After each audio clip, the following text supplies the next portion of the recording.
Oh jangan satu. Orang mah yang presenter. Lah deh. Belum kalah ya.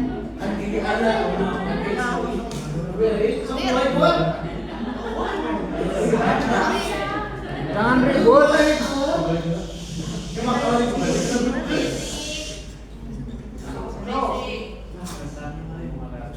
Assalamualaikum warahmatullahi wabarakatuh. Waalaikumsalam warahmatullahi wabarakatuh.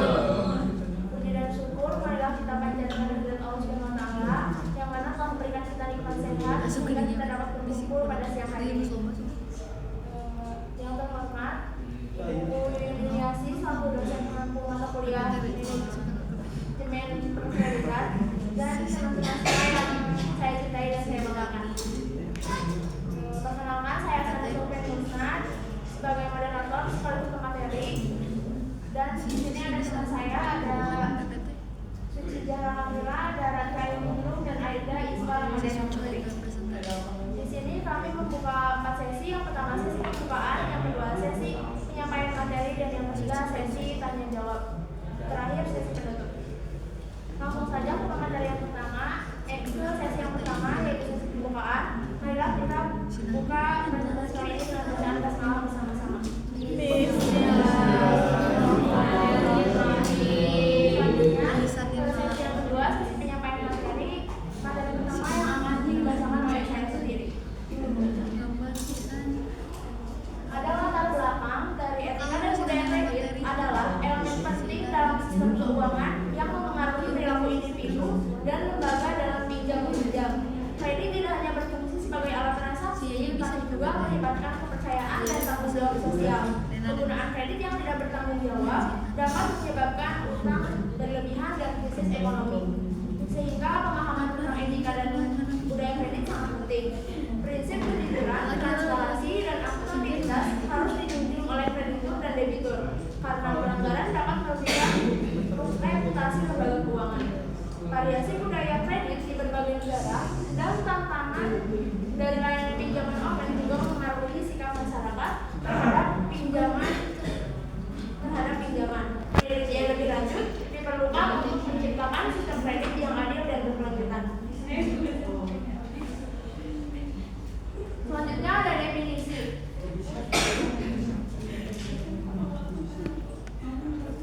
Menurut Immanuel Kant, etika adalah sistem moral yang mengutamakan kewajiban dan prinsip di mana tindakan dinilai berdasarkan niat dan kepatuhan terhadap hukum moral universal.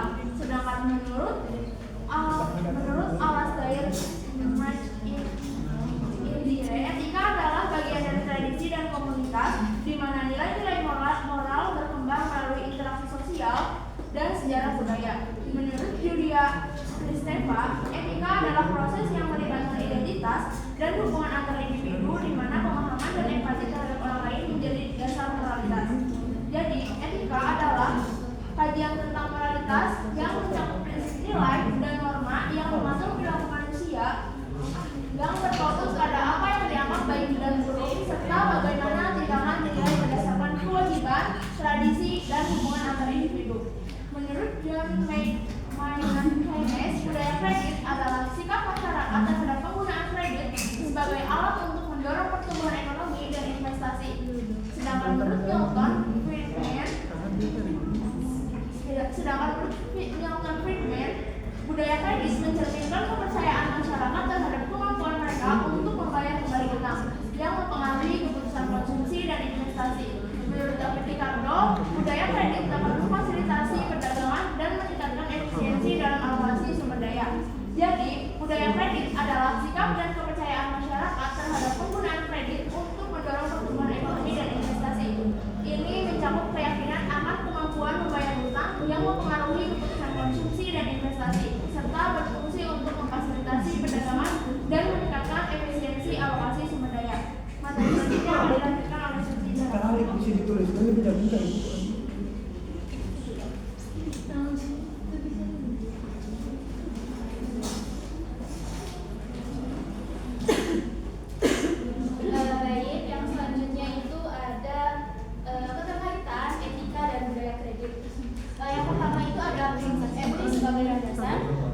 praktik riba atau penipuan dalam transaksi kredit. Yang ketiga ada tanggung jawab sosial, yang dimana etika maupun budaya kredit sangat penting. Dimana dalam ekonomi Islam, misalnya kredit seharusnya digunakan untuk tujuan yang produktif dan memberikan manfaat bagi masyarakat secara keseluruhan. Dengan demikian, budaya kredit yang positif akan mendukung penerapan etika bisnis yang baik. Kemudian yang keempat ada penghindaran risiko. Keduanya juga berperan dalam pengelolaan risiko. Etika membantu mengidentifikasi risiko-risiko yang mungkin muncul di praktik kredit yang tidak bertanggung jawab. Sedangkan budaya kredit yang sehat dapat meminimalisasi risiko tersebut dengan mendorong perilaku keuangan yang bijaksana. Next. Yang selanjutnya adalah peran etika dalam menjaga kepercayaan dan hubungan harmonis antara kreditur dan debitur. Yang pertama ada dasar kepercayaan dalam hubungan bisnis, yang dimana hubungan antara kreditur dan debitur bergantung pada kepercayaan, yang dimana kreditur harus yakin bahwa debitur akan memenuhi kewajibannya untuk membayar kembali pinjaman sesuai dengan kesepakatan. Sebaliknya, debitur harus yakin bahwa kreditur akan bertindak dengan adil dan dipertahankan dengan etika yang baik yang menghasilkan hubungan yang lebih baik dalam jangka panjang. Yang kedua ada kepatuhan terhadap kewajiban hukum dan kontrak, yang dimana kedua pihak memiliki hak dan kewajiban yang diciptakan oleh perjanjian pinjaman. Sementara debitur bertanggung jawab untuk membayar utang sesuai dengan ketentuan yang disepakati. Kreditur memiliki hak untuk meminta pembayaran kembali. Etika mengharuskan kedua belah pihak untuk menghormati perjanjian agar lingkungan menjadi tempat kerja yang baik dan berkelanjutan. Pelanggaran etika dapat menyebabkan penegakan hukum dan merusak hubungan bisnis. Yang ketiga adalah transparansi dan komunikasi yang jelas, yang dimana etika juga mencakup prinsip transparansi dan komunikasi antara kreditur dan debitur, yang dimana kreditur harus memberikan informasi yang jelas mengenai syarat-syarat pinjaman, termasuk bunga, biaya tambahan, dan risiko yang mungkin dihadapi debitur. Di sisi lain, debitur perlu melaporkan situasi keuangan mereka secara jujur kepada kreditur. Komunikasi yang terbuka ini dapat mencegah kesalahpahaman dan pertengkaran di masa depan. Yang keempat ada manajemen risiko, yang dimana dalam setiap transaksi pinjaman terdapat risiko yang harus dikelola oleh kedua belah pihak. Kreditur perlu melakukan evaluasi risiko sebelum memberikan pinjaman. Yang kelima ada penghindaran taktik penagihan yang tidak etis, di mana dalam proses penagihan utang etika sangat penting untuk menjaga hubungan baik antara kreditur dan debitur. Praktik pengumpulan yang tidak etis seperti intimidasi dapat merusak hubungan tersebut secara permanen. Kemudian yang terakhir ada dampak pada reputasi bisnis.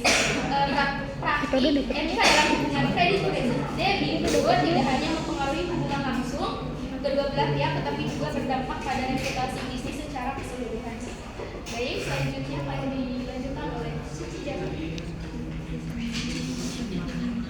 Baik, di sini saya akan memaparkan materi tentang pengaruh budaya kredit terhadap perilaku konsumtif dan kebiasaan masyarakat dalam memanfaatkan kredit. Pengaruh budaya kredit, yang pertama ada perilaku konsumtif yang meningkat, yang dimana kartu kredit seringkali dianggap sebagai alat yang memudahkan transaksi sehingga mendorong pemegangnya untuk berbelanja lebih banyak dari sebenarnya yang mereka butuhkan.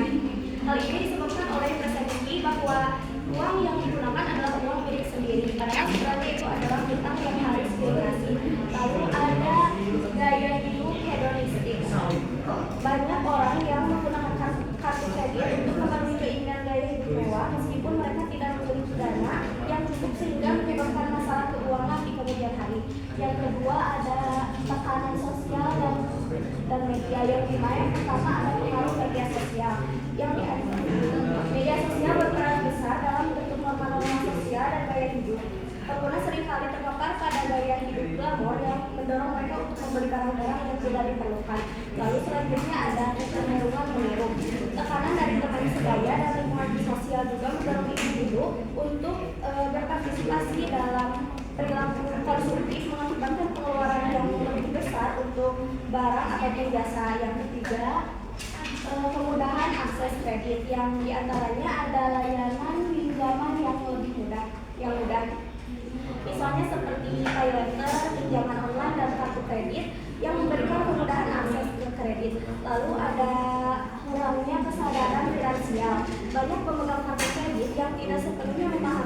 bunga dan biaya terkait sehingga cenderung menggunakan kredit secara berlebihan. Lalu yang terakhir ada dampak jangka panjang yang diantaranya ada akumulasi utang.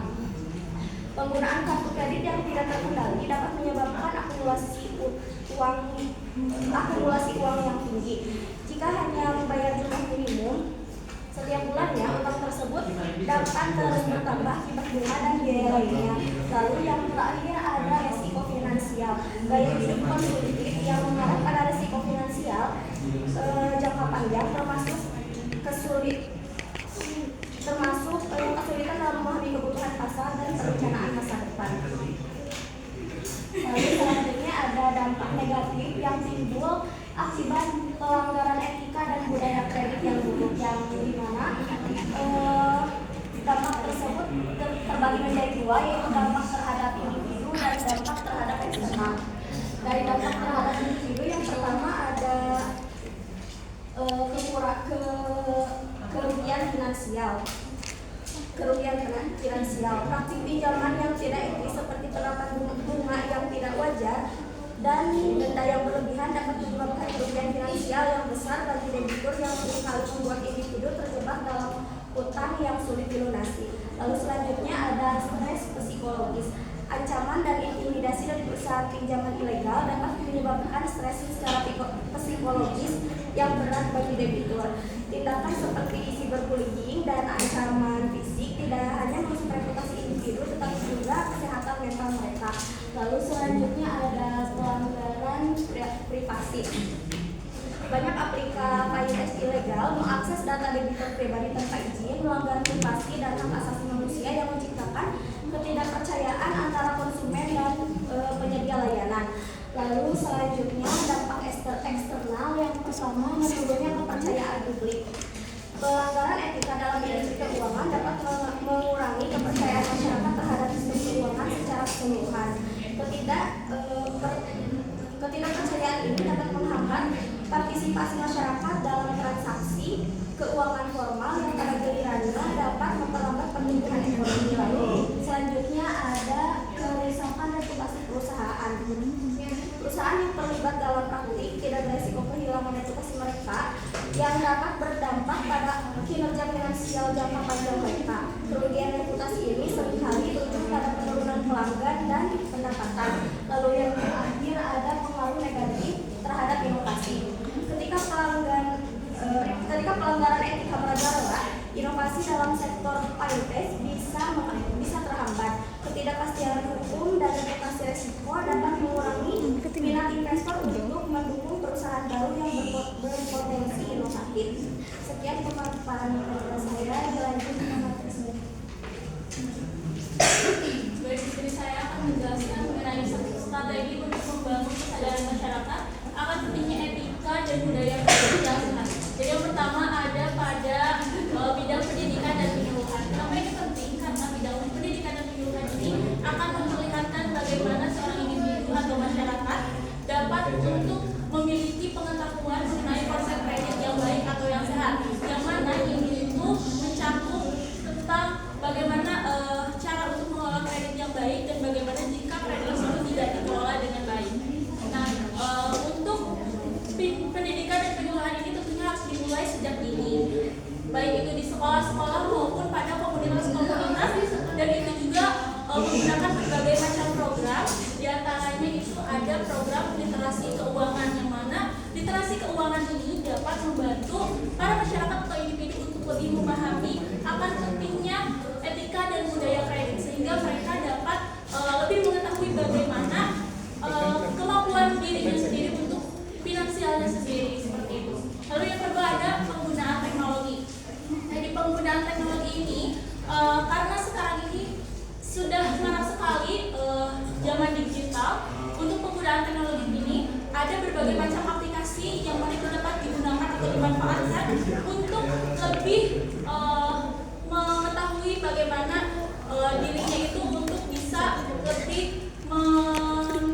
mensehatkan keuangannya atau finansialnya, seperti itu. Baik itu aplikasinya sendiri itu bisa menggunakan aplikasi pencatat keuangan, baik itu pengeluaran dan pemasukan. Itu bisa menggunakan aplikasi seperti itu untuk mengetahui bagaimana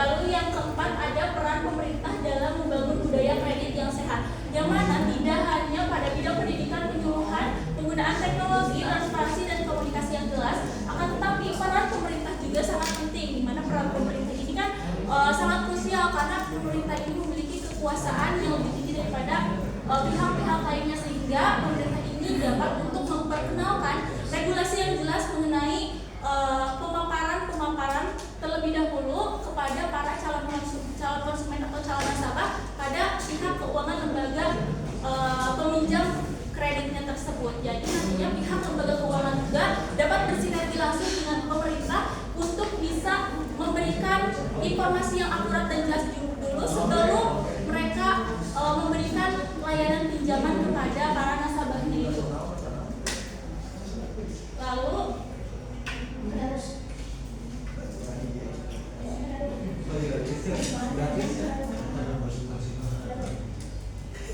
Lalu yang terakhir ada pendekatan berbasis komunitas untuk membangun kesadaran tentang budaya kredit yang sehat, yang mana komunitas ini itu mencakup para tokoh-tokoh masyarakat dan juga influencer, yang mana para influencer dan tokoh masyarakat ini lebih memiliki kedekatan pada para nasabah, pada para calon konsumen, karena mereka secara langsung lebih dikenal oleh para individu. Jadi mereka dapat memberikan literasi keuangan yang lebih jelas, itu tentunya pada media sosial seperti itu. Lanjut, di studi kasus ini kami mengambil studi kasus KSP atau Koperasi Karya Mandiri, yang mana adalah koperasi simpan pinjam yang fokus membantu anggotanya, dan fokusnya ini pada petani dan UMKM atau pengusaha kecil dalam mengakses modal atau pinjaman, yang mana modalnya ini proses pendaftarannya ini tidak dikenakan biaya dengan proses pendaftaran yang sederhana. Nah, anggota yang ingin meminjam harus mengisi formulir dan menjalani wawancara dengan pinjaman yang diberikan dalam bentuk tunai atau transfer dan bunga kompetitif di bawah 10% per tahun. Nah, kesimpulan dan rekomendasi dari studi kasus ini, kesimpulannya ini kasus Koperasi Karya Mandiri ini menunjukkan bagaimana kredit makro dapat membantu masyarakat dalam kredit atau pinjaman kredit asalkan dilaksanakan dengan prinsip etika dan budaya yang baik, yang luas dan transparan. Nah, pendekatan koperasi dalam memberikan kredit menciptakan lingkungan yang mendukung dan meningkatkan kesejahteraan anggotanya. Untuk rekomendasi dari kelompok kami, yang pertama, koperasi harus mengadakan program edukasi finansial dan workshop praktisi bagi para anggotanya. Lalu yang kedua, menawarkan produk pinjaman yang beragam dengan skema pembayaran yang fleksibel. Lalu yang ketiga, mengembangkan platform digital untuk pengajuan dan monitoring pinjaman. Lalu yang keempat, peningkatan transparansi melalui rapat rutin dan laporan keuangan terbuka yang dapat memperkuat kepercayaan anggota. Lalu yang terakhir ada memberikan insentif bagi anggota yang donasi pinjaman tepat waktu dan menyediakan bantuan bagi yang mengalami kesulitan, akan membantu menjaga kesehatan finansial koperasi dan kesejahteraan anggotanya. Seperti itu, saya kembalikan kepada teman-teman. Baik, sesi materi telah selesai. Selanjutnya akan sesi tanya jawab. Pada teman-teman yang bertanya, dipersilakan.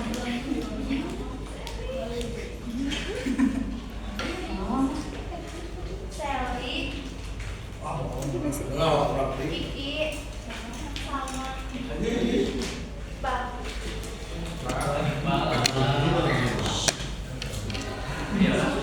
Bahasa Inggrisnya Satu. Baik, izin bertanya ya. Terkait tadi strategi untuk membangun kesadaran masyarakat atau budaya etika dan budaya kredit yang telah dijelaskan oleh Ika, belum dijelaskan apa peran bank dalam mengembangkan budaya kredit yang sehat di masyarakat dan bagaimana prinsip kejujuran dan transparansi dapat diterapkan dalam proses pembelian kredit.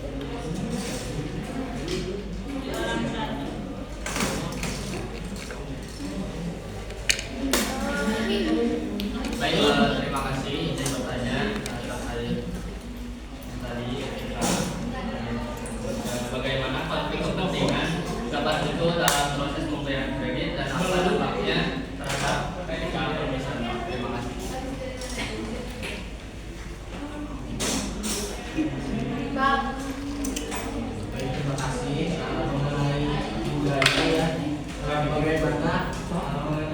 tentang fenomena kalau misalnya di Indonesia mungkin udah nggak asing dengan yang namanya gali lubang tutup lubang ya.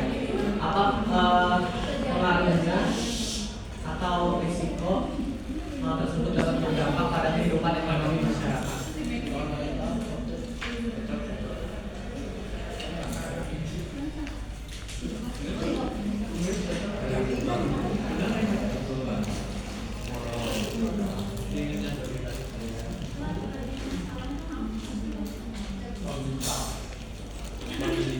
Baik, izin menjawab pertanyaan dari Sally.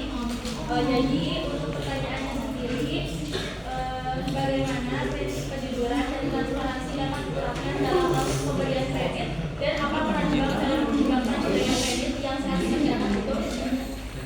Baik, izin menjawab. Tentunya prinsip kejujuran dan transparansi ini sangat penting dalam proses pemberian kredit dan juga pemberian pinjaman, di mana bank perlu mengungkapkan informasi yang jelas mengenai syarat dan ketentuan sebelum memberikan pinjaman untuk kepada calon nasabahnya. Nah, hal itu termasuk syarat dan ketentuan kredit, termasuk bunga, biaya tambahan, dan resiko yang mungkin akan dihadapi peminjam jika nantinya si peminjam tersebut telah dibayar. Nah, selain itu proses penilaian kelayakan kredit harus dilakukan dengan kriteria yang objektif dan terukur, serta menjaga komunikasi terbuka antara bank dan peminjam untuk menjelaskan proses dan menjawab pertanyaan-pertanyaan yang muncul dari pihak calon nasabahnya. Nah, selain itu edukasi mengenai keuangan atau literasi keuangan sendiri juga menjadi bagian yang penting agar masyarakat dapat lebih memahami bagaimana manajemen keuangan yang baik yang dapat diterapkan dalam kehidupan sehari-hari, sehingga mereka tidak blunder lagi akan peminjaman-peminjaman yang mereka akan pinjam. Lalu dalam hal ini, nah bank ini berperan dalam mengembangkan budaya kredit yang sehat dan yang baik dan juga transparan dengan menerapkan etika kredit, tidak memberikan pinjaman kepada pihak yang tidak layak atau keuangan finansialnya yang buruk, sehingga mereka juga perlu menciptakan produk kredit yang sesuai dengan kebutuhan masyarakat, termasuk kelompok yang kurang terlayani, untuk mendorong partisipasi dalam sistem keuangan. Selain itu, monitoring dan evaluasi juga itu perlu untuk dilakukan secara rutin dan menjadi kunci untuk memastikan bahwa pemberian kredit tidak hanya menguntungkan bank, akan tetapi juga peminjam. Dengan menerapkan berbagai prinsip kejujuran dan juga transparansi, bank ini dapat membangun kepercayaan di antara masyarakat yang pada gilirannya akan mendorong lebih banyak orang untuk menggunakan layanan keuangan secara bertanggung jawab. Seperti itu, apakah cukup?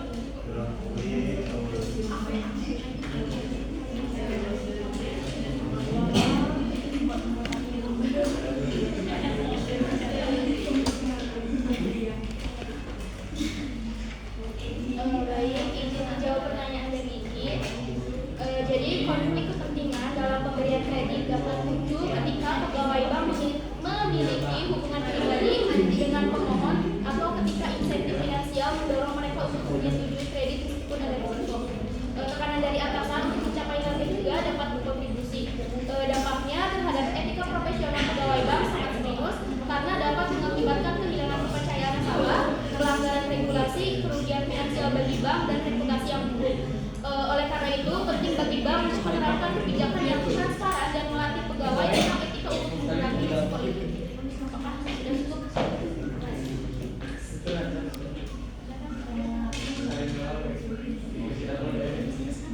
Di sini saya akan menjawab pertanyaan dari Iqbal. Pertanyaannya, bagaimana fenomena gali lubang tutup lubang dalam penggunaan kredit berdampak pada kehidupan ekonomi masyarakat? Fenomena gali lubang tutup lubang dalam penggunaan kredit terjadi ketika seorang mengambil pinjaman baru untuk membayar utang lama, menciptakan siklus utang yang sulit diakhiri. Dampaknya pada kehidupan ekonomi masyarakat bisa sangat serius, mulai dari tekanan finansial individu, penurunan daya beli, hingga meningkatnya angka kredit macet di lembaga keuangan. Ketidakmampuan membayar utang secara berkelanjutan dapat menyebabkan krisis ekonomi dan berdampak pada produktivitas kerja dan kualitas hidup. Dalam skala yang lebih luas, jika banyak individu terjebak dalam siklus ini, stabilitas sistem keuangan dapat terganggu, menghambat pertumbuhan ekonomi dan meningkatkan risiko krisis kredit. Oleh karena itu, penting bagi masyarakat untuk memiliki literasi keuangan yang baik dan bagi bank untuk menerapkan prinsip kehati-hatian dalam pemberian kredit. Apakah sudah cukup?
komunitas. Regulasi ketat terhadap praktik kredit yang tidak etis serta kolaborasi antara pemerintahan, lembaga keuangan, dan organisasi masyarakat sipil juga penting. Langkah-langkah